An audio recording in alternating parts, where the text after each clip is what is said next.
Hey, how's it going, everybody, and welcome back to the SFS channel. My name is Gavin, and today I've got some fantasy football lineup advice for Week 4 action with 5 must-sit wide receivers for this week's games. If you'd like access, I haven't quite posted my positional rankings for running backs and receivers to this point in the week. You can go check those out on sizzlefantasy.com under the SFS Gold Members tab. It's only $1 a week if you want to gain access to that, in addition to myself setting your lineup for you every week and getting exclusive membership rights in the SFS community Discord, which is free to join. But to get those exclusive privileges, you got to be an SFS Gold member. So again, if you're looking for those rankings this week, quarterback, running back, wide receiver, tight end, defense, those haven't been posted here on YouTube yet, so you can go check those out on my website. But with that being said, thank you all so much for tuning into today's video. Click that like button and subscribe to the channel if you're new around here, as well as turn that bell on so you're never late for a new episode. We post 10 plus fantasy videos here a week, and I'd love to have you guys watch each and every single one of those so I can help you to the best of my ability. But with that being said, let's hit that intro and get straight in to our first must-sit wide receiver.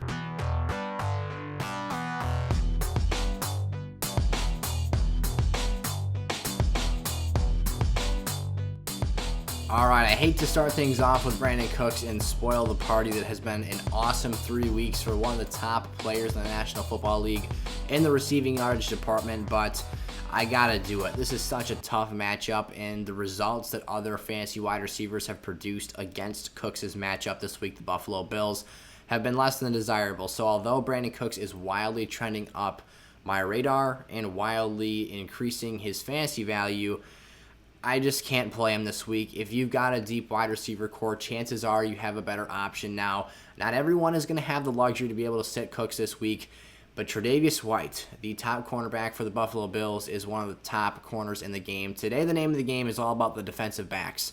They, I should say, are the reason that I'm sitting most of these players, because I think that they can ultimately flip a fantasy outing on a player's head and make things a lot less desirable than they may seem.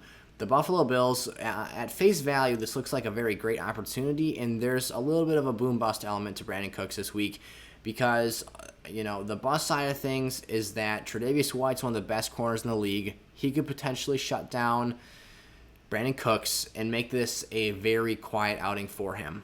It seems like an obvious answer that being Buffalo in a very good franchise, very well-coached team with Sean McDermott, they should be able to just look at the Texans' offense and say, what do we need to stop here? And really the only thing that raises its hand is, hi, my name is Brandin Cooks. As long as you don't let me catch the ball, we can't move it down the field. So if you take away Brandin Cooks, what is third-round pick Davis Mills going to really do for this offense? I think that makes it an incredibly easy game plan, and it's not quite as simple as that. Obviously, there's a lot more schematics behind the scenes and stuff and whatnot that the coaches have to work out here. But at face value, this Texans offense is basically Brandin Cooks. If they don't throw him the football, they don't really move it well downfield. The other side of things here is that Brandin Cooks is their whole offense in a game where they're probably going to have 30-plus points hung on them. So if you think about it from that perspective, yes, Brandin Cooks could come out here and see 12, 15 targets head his way, but is he really going to be open? Is he really going to be able to catch these passes? If they double him, which maybe on a normal NFL team, Brandin Cooks isn't a player worth double covering, but for this Texans team that doesn't really have another proven option out there to complement him and take focus away from him, I think that this could get ugly fast, and I think that this might be a lot less productive of a game than we're expecting here. So all I'm saying is be cautious of Brandin Cooks. If you've got yourself some other favorable matchups on your roster, give those options some thought, some consideration. I'm happy to help. Drop your questions down in the comment section below. And if you've got a scenario for me, I'll help you pick the better option. Again, I'm finalizing my weekly positional rankings as soon as I'm done recording this video, and it'll be up for you guys first thing Thursday morning. So I will go reference that and help you figure out which of your players you need to start. But you can also go check that out as well, obviously on your own by becoming an SFS Gold member.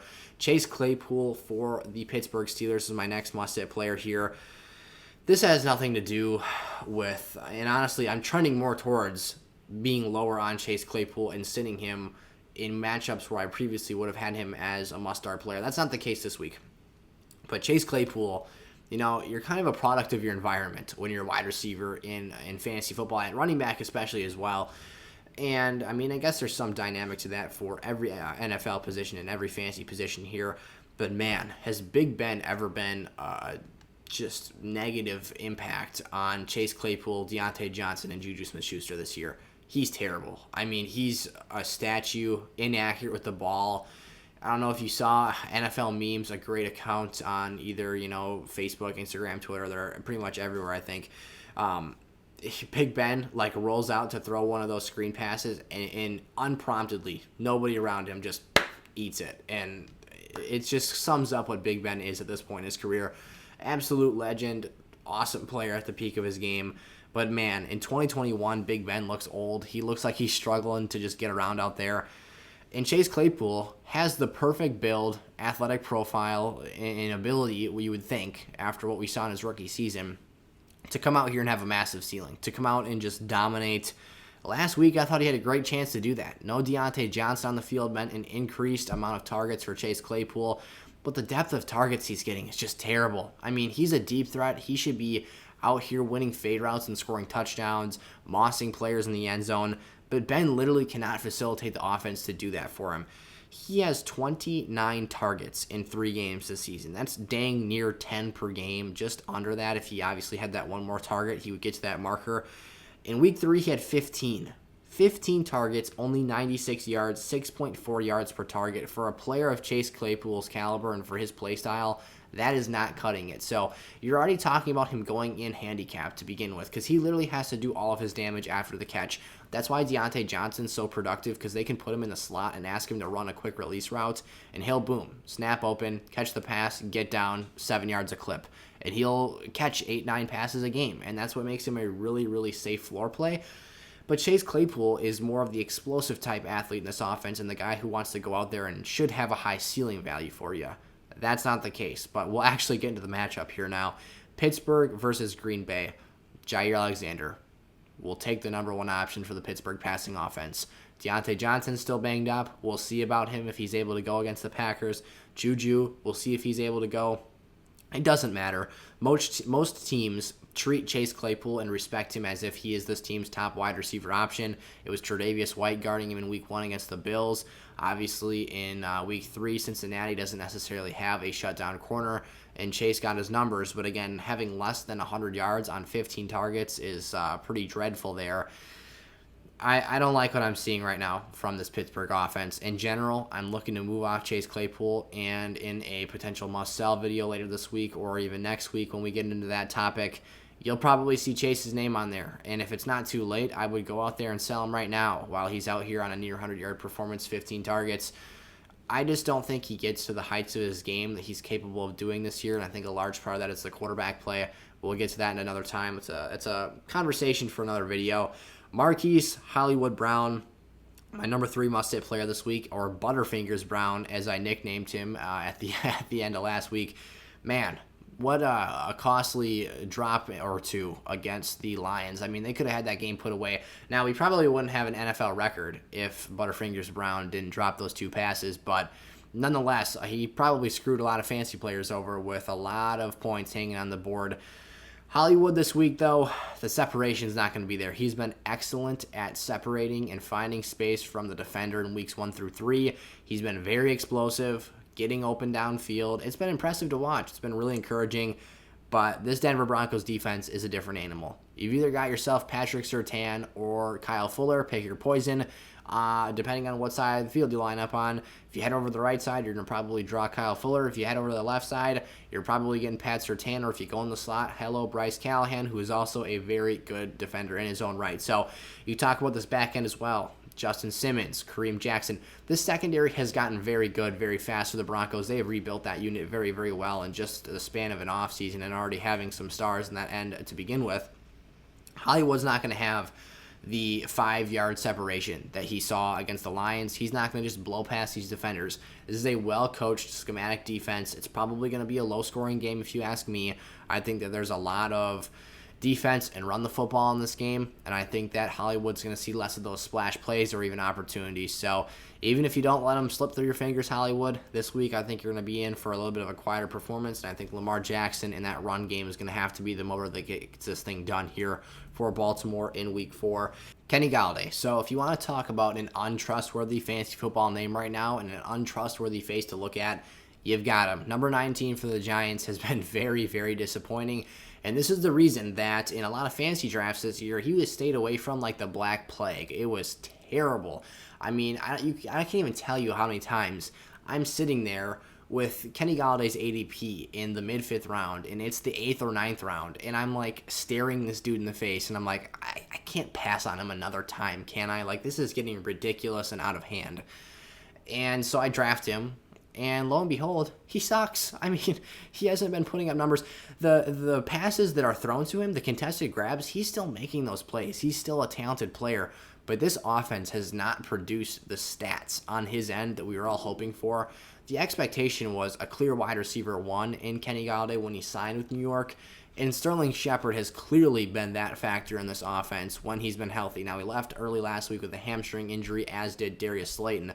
But wow, I mean, Kenny G has no touchdowns. Kenny G is a player who is known to score and have really good red zone awareness and ability to make some insane toe touch catches and nasty plays in the end zone. But man, now what I'm liking here, even if those 2 players are out for the Giants or something unexpected happens and neither of them are available to be active for this game, the Saints secondary with Marshawn Lattimore, C.J. Gardner-Johnson, I don't like the matchup.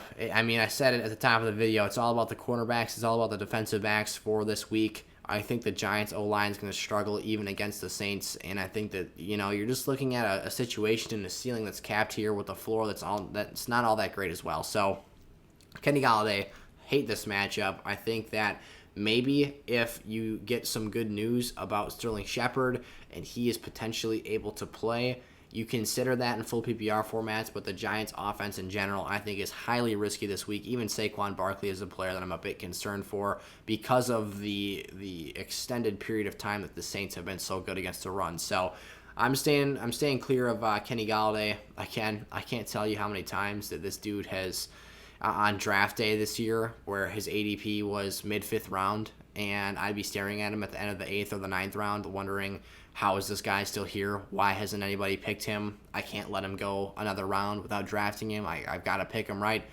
Lo and behold, he sucks. Hasn't put up one boom week so far this season. There's an adjustment that needs to be made. The statistical production has not been there on his end. It's a bad situation. And if you've got Kenny G, try and scrape up some value on the trade market. We'll talk about that later as well. Courtland Sutton, the last name on the must-sit list here for this week against the Baltimore Ravens. He is now, without a doubt, the number 1 pass-catching threat in this Broncos offense. No Jerry Jeudy. KJ Hamler's lost for the season. Unfortunate. I love him as a player. His explosiveness is awesome to watch. But man, you've got Marlon Humphrey this week. I'm just basically going down the list of top corners and matchups that I think that they're ultimately going to lock up the player across from him. Courtland Sutton is a very good asset. He's a very good player in the red zone. But like I said earlier with Hollywood Brown, I think this is going to be a smash-mouth football game, defense and run the football. I don't think the passing attack is going to be too actively engaged for either of these lineups. And for Teddy B, I just think that other players suit his play style a little bit better. Now, that's nothing against Courtland Sutton because he can go out there, be a big body, and win contested grabs for touchdowns. But I think Teddy's a little bit more of a precision passer, find the open guy early in a 3-step drop, quick reads, where Courtland can be a little bit more of a downfield threat, go up there and, again, win that risky contested ball. But still, Marlon Humphrey, I don't think there's going to be an incredible amount of separation this week. And I think that Courtland Sutton's a good player to stay away from if, again, you've got better options. Alrighty, those were my 5 must-sit players for Week 4 fantasy football action at the wide receiver position. Remember, if you want to gain access to those weekly positional rankings for your teams to help you set your lineups this week, you can drop down in the description of today's video and check out SFS Gold. Again, it's only $1 a week, an incredible value. It's just over $1, I should say. It's $4.99 a month, but that'll get you access to 4 to 5 weeks of fantasy football. So a great offer to be had there and something great to take advantage of. But by all means, if you've got questions for me, I will do my best to get back to you down in the comment section below. So post those there, and I will respond as soon as possible if I can get around to them before the games. That's always my goal. I want to try and be the most interactive fantasy football channel on YouTube here for you all and help you guys win those chips this year. So thank you all so much for watching. If you haven't checked out my must-sit running backs video, I also posted that this morning, so go take a look there. But with that being said, I'll see you guys tomorrow. Peace out.